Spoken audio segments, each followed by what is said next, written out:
नमस्कार, स्वागत करते हैं स्टडी बीएनवाई चैनल पर। दोस्तों, पिछली वीडियो में हम सब जाने कि जो दो वेक्टरों के जोड़ने की विधियां होती हैं वह दो प्रकार की होती हैं। एक हमारी कौन सी विधि थी? तो ज्यामितीय विधि। और दूसरी कौन सी होती है? गणितीय विधि। ज्यामितीय विधि में दो विधियां होती हैं, एक त्रिभुज विधि और दूसरा क्या था? समांतर चतुर्भुज विधि। और हम लोग जाने कि जो समांतर चतुर्भुज में दो वेक्टरों को जोड़ते हैं तो क्या करते हैं कि दोनों वेक्टरों को उस समांतर चतुर्भुज की एक संलग्न भुजा मान लेते हैं। यानी किस प्रकार दर्शाते हैं कि एक वेक्टर जो होगा, मान लेते हैं कि ये कोई वेक्टर ए है तो एक ये भुजा हो जाएगी एक, और इसी के सटी हुई यदि कोई वेक्टर बी है तो ये क्या हो जाएगी? कहने का मतलब एक दूसरे के संलग्न भुजा हो जाएंगी। इसके बाद इन दो संलग्न भुजाओं से जो समांतर चतुर्भुज का विकर्ण निकलता है वो ए और बी का क्या होता है? परिणामी होता है। क्या होता है? परिणामी, यानी इसका परिमाण होता है। तो इस प्रकार हम लोग पिछली वीडियो में जाने कि किस प्रकार समांतर चतुर्भुज विधि से दो वेक्टरों का परिमाण निकालते हैं। आइए आज के वीडियो में हम गणितीय विधि से जानेंगे कि किस प्रकार वेक्टर ए और वेक्टर बी के बीच की जो दिशा है और इनका परिमाण क्या होगा, कैसे गणना करते हैं। सबसे पहले इसकी गणना करने के लिए हम इसका नामकरण कर लें। तो यहाँ O मान लेते हैं, ये क्या है? P है, और ये Q, और यहाँ R है तो इसको S मान लेते हैं, यहाँ है S। और हम यह मान लेते हैं कि जो वेक्टर A और वेक्टर B है, यानी वेक्टर A व वेक्टर B के बीच का जो कोण है वो क्या है? थीटा कोण है। कौन सा कोण है? थीटा कोण है। और ये मान लें कि जो वेक्टर इनका परिणामी है, यानी इसका परिमाण जो है वेक्टर R है, वो वेक्टर A से अल्फा कोण पे है। तो और परिणामी वेक्टर R वेक्टर A से किस कोण पे है? अल्फा कोण पे है। किस कोण पे है? अल्फा कोण पर है। ये भी मान लेते हैं। अब यहां से चूंकि इसके समांतर क्या हम इस भुजा को खींचेंगे और वेक्टर A के समानांतर इस भुजा को खींचेंगे, तभी ये क्या होगा? एक तरह से समांतर चतुर्भुज होगा। यदि हम इस भुजा को, यानी वेक्टर R वाली भुजा को आगे ऐसे बढ़ाएं और यहां से, तब क्या होगा कि ये जो हमारा थीटा कोण है ये क्या हो जाएगा? ये भी क्या हो जाएगा? थीटा कोण हो जाएगा। क्यों होगा? क्योंकि ये और ये भुजा क्या है? समांतर है, और समांतर चतुर्भुज समांतर है तो ये क्या है? और ये दोनों की बेस भुजा है तो ये अगर ये थीटा है तो ये भी क्या होगा? थीटा होगा। कैसे? तो संगत कोण, जब दो समांतर रेखाओं को एक तिर्यक रेखा काटती है, तो हम लोग पहले पढ़ चुके हैं। अब यदि इसको हम ऐसे लंबवत गिरा दें और इस वाले पॉइंट को हम E मान ले, तो सबसे पहले हम इस समकोण त्रिभुज की बात करें, यहां से लेके यहां वाले, तो आइए देखते हैं क्या निकल के आता है। समकोण त्रिभुज OQE में, किसमें? OEQ में, यानी ये बड़ा वाला ऐसे जो बन रहा है, यहां से क्या हो जाएगा? विकर्ण का वर्ग बराबर, हम जानते हैं कर्ण क्या है, इसमें OQ है, तो OQ का वर्ग बराबर क्या निकल के आएगा? हमारा OE का वर्ग निकल के आएगा प्लस QE का स्क्वायर। यहां से क्या लिख सकते हैं? आगे से इसको लिखते हैं, OQ का वर्ग बराबर क्या हो जाएगा? OE को हम क्या लिख सकते हैं? OE को OP प्लस PE, यहां से लिखिए OP प्लस PE का वर्ग प्लस क्या हो जाएगा? QE का वर्ग हो जाएगा। इसको और आगे ले जाएं, यहां से क्या निकल के आएगा? OQ का वर्ग बराबर क्या निकल के आएगा? A प्लस बी का होल स्क्वायर है, तो OP का वर्ग प्लस PE का वर्ग, PE का वर्ग plus 2OP plus PE, 2OP PE, तो प्लस क्या हो जाएगा? 2OP और क्या हो जाएगा? PE हो जाएगा। और यहाँ क्या है? QE है, तो प्लस क्यू ई का स्क्वायर। अब आइए यहां बात कर लेते हैं इस वाले त्रिभुज में, कौन, छोटे वाले समकोण त्रिभुज में, त्रिभुज पी क्यू ई में, त्रिभुज पी क्यू ई में। तो यहां से क्या निकल के आएगा कि हमारा पीई का वर्ग बराबर क्या हो जाएगा, पी क्यू का वर्ग, पी क्यू का वर्ग बराबर क्या हो जाएगा, पीई का वर्ग प्लस क्यू ई का वर्ग। अब जहां पीई प्लस क्यू ई दोनों मिल जाए, पीई का वर्ग मिल जाए और क्यू ई का वर्ग मिल जाए, तो वहां क्या लिख सकते हैं, पी क्यू का वर्ग लिख सकते हैं। तो यहां से हम क्या लिख सकते हैं, आइए यहां से लिखते हैं, ओ क्यू का वर्ग बराबर ओपी, ओपी का वर्ग प्लस, अब क्या है, पीई का वर्ग प्लस क्या, क्यू ई का वर्ग। इन दोनों के जोड़ के स्थान पे क्या लिख सकते हैं, पी क्यू का वर्ग। क्या लिख दे रहे हैं, पी क्यू का वर्ग plus 2 OP plus sorry into PE. अब सबका मान हम रख लेते हैं। यहां से देखिए, यहां से क्या हो जाएगा, कॉस थीटा बराबर अगर हम लें इस छोटे वाले त्रिभुज में, तो कॉस थीटा बराबर क्या निकल के आएगा, कॉस थीटा बराबर क्या होता है, आधार बटा कर्ण। तो आधार इसका क्या है, ये है, आधार क्या हो जाएगा, पीई हो जाएगा, बटा कर्ण क्या है, तो कर्ण क्यू, पी क्यू है, तो पी क्यू। यहां से क्या निकल के आएगा, अगर पी का मान निकालें तो पीई बराबर क्या हो जाएगा, पीई बराबर कॉस थीटा पी क्यू, या फिर ये भी लिख सकते हैं पीई बराबर पी क्यू कॉस थीटा। तो आइए इसका मान रखते हैं। यहां से क्या हो जाएगा, ओ क्यू का वर्ग बराबर ओ पी का वर्ग प्लस पी क्यू का वर्ग प्लस 2 ओपी, और इनटू में क्या हो जाएगा, पी क्यू, ये ओपी और पी क्यू कॉस थीटा। अब यहां से हम इसका मान रख सकते हैं, ओपी का स्क्वायर, ओ क्यू का स्क्वायर, ओ क्यू क्या है, आर है। अगर इसका, तो केवल हम परिमाण निकाल रहे हैं, दिशा बाद में निकालेंगे। तो यहां से क्या हो जाएगा, आर का वर्ग बराबर हो जाएगा ओपी, ओपी क्या है, ए है, तो ए का वर्ग पी क्यू, ये क्या है, अगर बी है तो ये भी क्या हो जाएगा, बी हो जाएगा, तो प्लस बी का वर्ग, ये बी है तो ये भी क्या हो जाएगा, वेक्टर बी हो जाएगा, ये ए है तो वेक्टर ये ए हो जाएगा। तो यहां से आर का वर्ग बराबर ए का स्क्वायर प्लस बी का स्क्वायर प्लस 2 ओपी यानी 2a, और पी क्यू बराबर क्या निकल के आया है, सॉरी यहां से पी क्यू बराबर क्या निकल के आएगा, पी क्यू क्या, सॉरी बी है 2a, ये क्या, पी क्यू का मान क्या है, यहां से बी निकल के आ जाएगा, पी क्यू क्या है, बी है, तो बी और ये कॉस थीटा। यहां से अगर हम इसको रूट में ले लें और वर्गमूल निकाल दें, तो यहां से क्या हो जाएगा, a square plus b square plus 2ab cos theta. यानी जब हम दो वेक्टरों का परिमाण निकालेंगे तो परिमाण क्या निकल के आएगा, पहले वेक्टर का वर्ग प्लस दूसरे वेक्टर का वर्ग रूट में प्लस 2 इंटू पहला वेक्टर गुणे पहला वेक्टर का दूसरे वेक्टर का परिमाण और उनके बीच के कोण की ज्या, यानी कॉस थीटा। अब आइए जो हमारा परिमाणी आर निकल के आ रहा है, और वो क्या है, वेक्टर ए से अल्फा कोण पे, यानी इसकी दिशा क्या होगी, जो हमारा परिमाण निकल के आएगा उसका किसी वेक्टर से दिशा क्या होगी।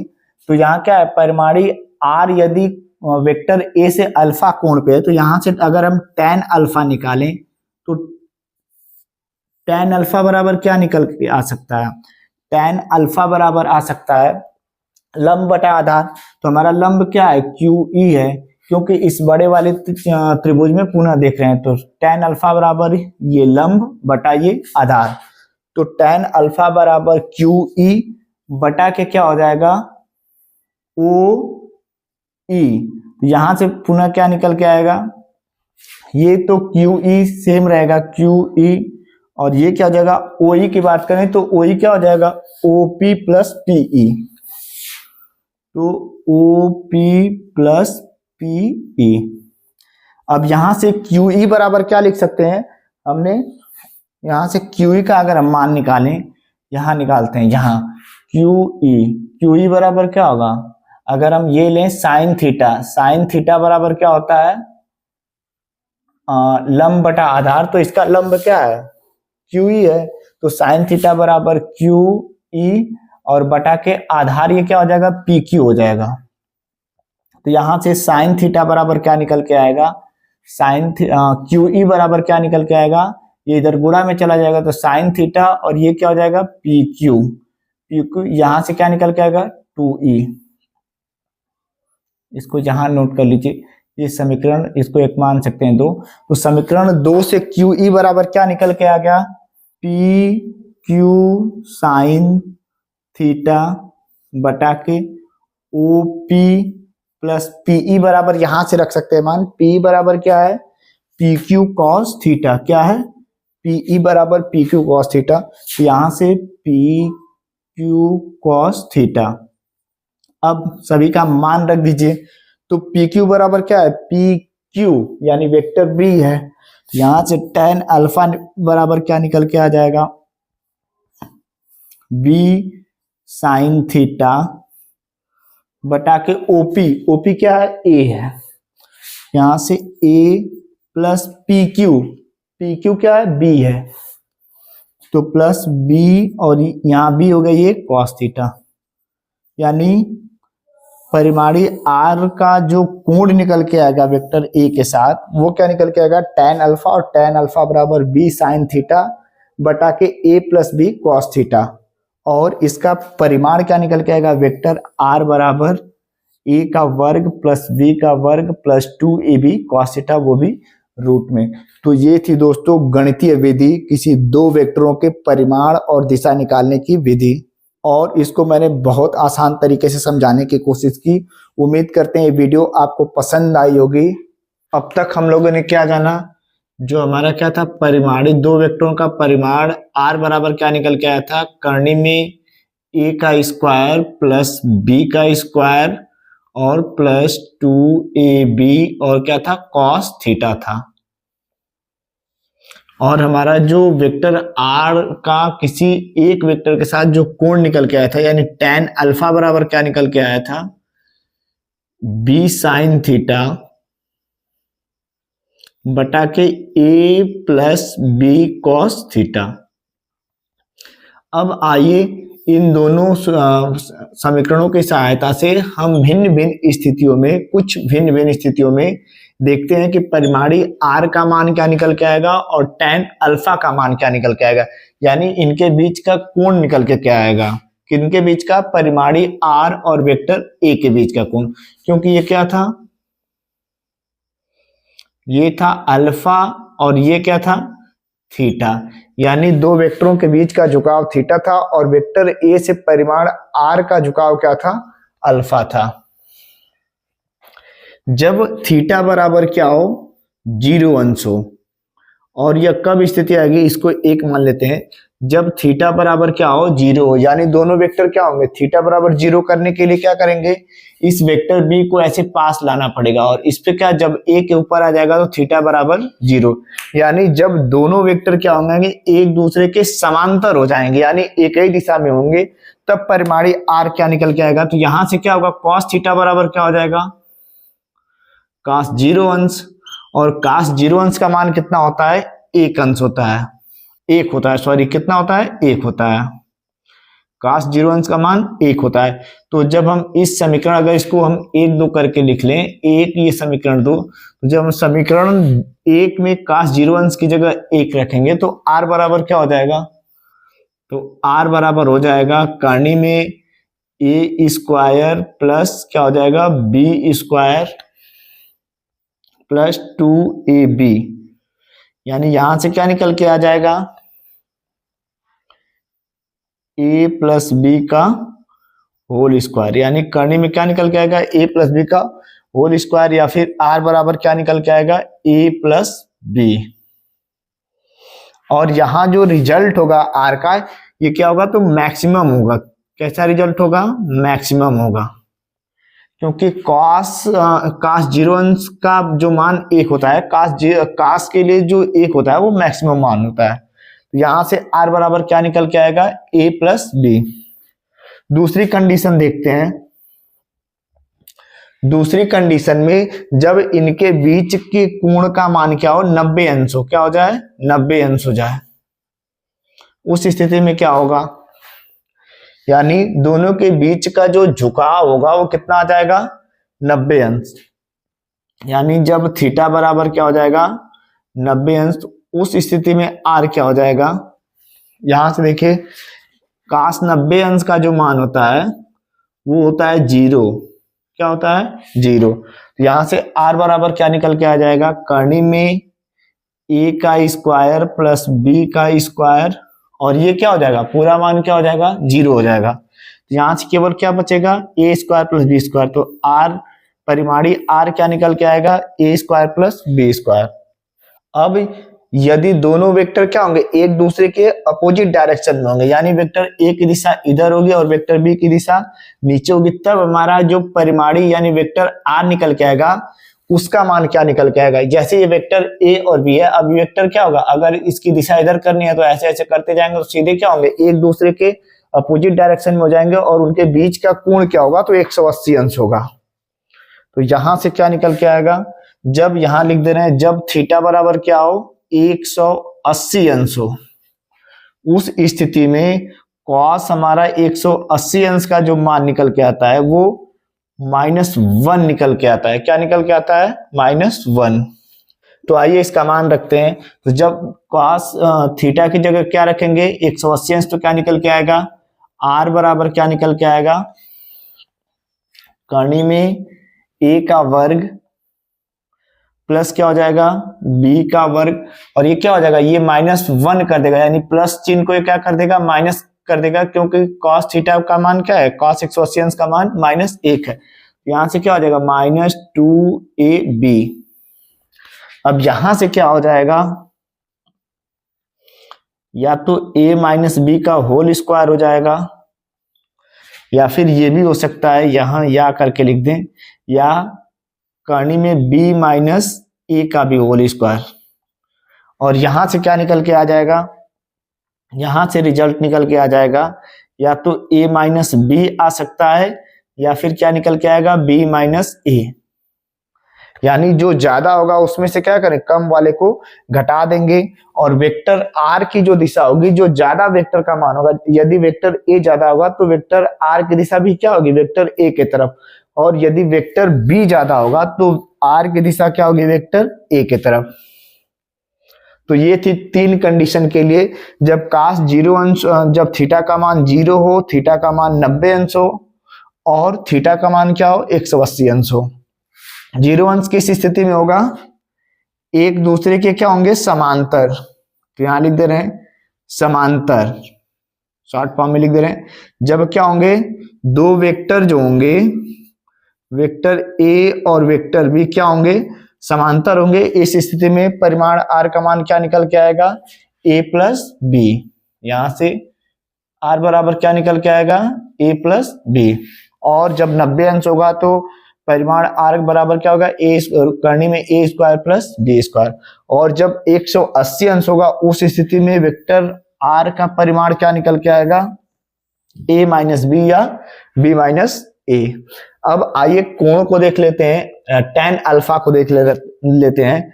जब क्या हो थीटा बराबर क्या होगा 0 अंश होगा, जब थीटा बराबर 0 अंश उस स्थिति में साइन 0 अंश का मान क्या होता है, साइन 0 अंश का मान 0 होता है। वहां से tan अल्फा क्या निकल के आएगा, tan अल्फा बराबर ये 0, यानी अल्फा बराबर यहां से क्या निकल के आएगा, ये tan 0 अंश का मान क्या होता है 0। तो यहां से ऐसे भी हम लिख सकते हैं tan अल्फा बराबर tan 0 अंश। उस स्थिति में अल्फा बराबर क्या हो जाएगा 0 अंश। यहां से जब थीटा बराबर 0 होगा तो परिमाणी r भी क्या होगा, बिल्कुल उसी दिशा में होगा। अल्फा बराबर क्या होगा, 0, यानी वेक्टर a से 0 अंश होगा, यानी जो वेक्टर a की दिशा होगी वही क्या होगी, वेक्टर r की दिशा होगी। अब दूसरी कंडीशन देखते हैं, ये यहां से जब थीटा बराबर क्या हो, 0। दूसरी कंडीशन जब क्या हो, थीटा बराबर क्या हो, 90 अंश हो, यानी दोनों वेक्टर क्या हो, दोनों वेक्टर समकोण हो, यानी एक दूसरे से लंबवत हो, समकोण पर हो। इसमें क्या होता है, आइए इसको देखते हैं। उस स्थिति में हमको दो चीज निकालना होगा, क्या, एक cos 90 अंश और दूसरे cos 90 अंश का मान क्या होता है, 1 होता है। सॉरी, cos 90 अंश का मान क्या होता है, 0, और sin 90 अंश का मान क्या होता है, 1 होता है। तो यहां से क्या निकल के आएगा, मान रखिए यहाँ पे, तो tan अल्फा बराबर क्या निकल के आएगा, tan अल्फा बराबर समीकरण 2 से यहां से देखे तो sin ये क्या होगा, 90 अंश, और sin 90 अंश का मान क्या है, 1 है। तो यहां से क्या हो जाएगा, b बटा के a, ये क्या है, a प्लस यहां से देखिए b cos 90 अंश, तो यहाँ cos 90 अंश हो जाएगा, तो cos 90 अंश का मान 0 होता है, तो ये b क्या हो जाएगा, खत्म हो जाएगा। तो यहां से क्या निकल के आएगा, b upon a tan alpha. अगर ये यहां से हम tan अल्फा बराबर निकाल देंगे तो अल्फा बराबर क्या निकल के आएगा, tan inverse b upon a, यानी b और b a का अनुपात जो होगा वही क्या होगा, उसका tan निकाल देंगे तो वहां से कोण निकल के आ जाएगा।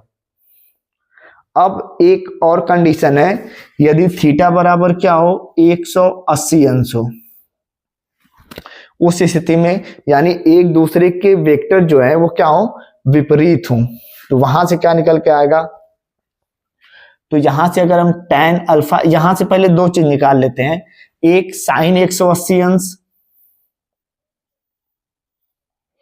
और दूसरा क्या निकाल लेते हैं, cos 180 अंश, cos 180 अंश। यहां से cos 180 अंश का मान क्या होता है, -1 होता है, और sin 180 अंश का मान क्या होगा, 0 होता है। कितना होता है, 0 होता है। तो ये दोनों मान अगर इस समीकरण में रखें तो tan अल्फा बराबर क्या निकल के आएगा, tan अल्फा बराबर निकल के आएगा, यहां से क्या है, b sin थीटा, तो b sin थीटा, तो यहां से क्या निकल के आएगा, 0 हो जाएगा, क्योंकि b sin थीटा यहां से ये 0 हो गया। अब तो यहां से अल्फा बराबर क्या होता है, अल्फा बराबर या तो 0 अंश हो सकता है या तो 180 अंश, क्योंकि tan 180 अंश और tan 0 अंश का मान क्या होता है, सेम होता है। यानी वेक्टर r की दिशा क्या होगी, जो वेक्टर ज्यादा होगा, अगर वेक्टर a ज्यादा है तो परिमाणी r की दिशा क्या होगी, वेक्टर a की तरफ होगी, और यदि b ज्यादा होगा तो परिमाणी r की दिशा भी क्या होगी, b की तरफ, यानी या तो 0 अंश होगी, या तो समानांतर दिशा में होगा, या तो 180 अंश यानी बिल्कुल विपरीत दिशा में होगा। तो यहां से तो ये थी दोस्तों वेक्टर की गणितीय विधि, और हम लोग जाने कि वेक्टर की गणितीय विधि में उनका परिमाण और दिशा कैसे निकालते हैं, और 3 कंडीशनों को भी बहुत अच्छे तरीके से जाना। इसका स्क्रीनशॉट लेना है तो आप ले सकते हैं। उम्मीद करते हैं दोस्तों ये वीडियो आपको पसंद आई होगी। अगर वीडियो पसंद आती है तो प्लीज वीडियो को लाइक करिएगा और अपना प्यार देने के लिए चैनल को सब्सक्राइब करिएगा। मिलते हैं अगले वीडियो में, तब तक के लिए जय हिंद, जय भारत।